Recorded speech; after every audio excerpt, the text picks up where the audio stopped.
A severe storm hit the northeast on Wednesday, dumping more than 40 inches of snow in some areas. The storm affected several states including New York, Vermont, Illinois, and Washington D.C. and caused the first lake effect snow event of this season.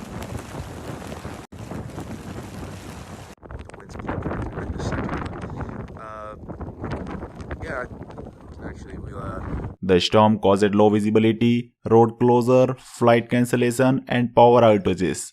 A 70-year-old man died in a car crash in Vermont, and the national Christmas tree fell over due to the strong winds. The snow showers were expected to ease up later in the day. The Northeast was blanketed with the more than 40 inches of snow after a brutal storm hammered the region.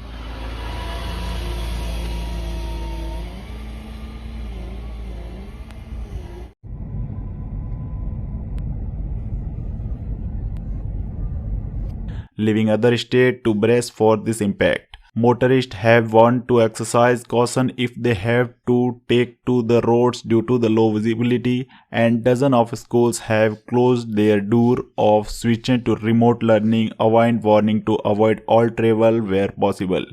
The heaviest snowfall was recorded at 42.7 inches in Constableville. Und wir haben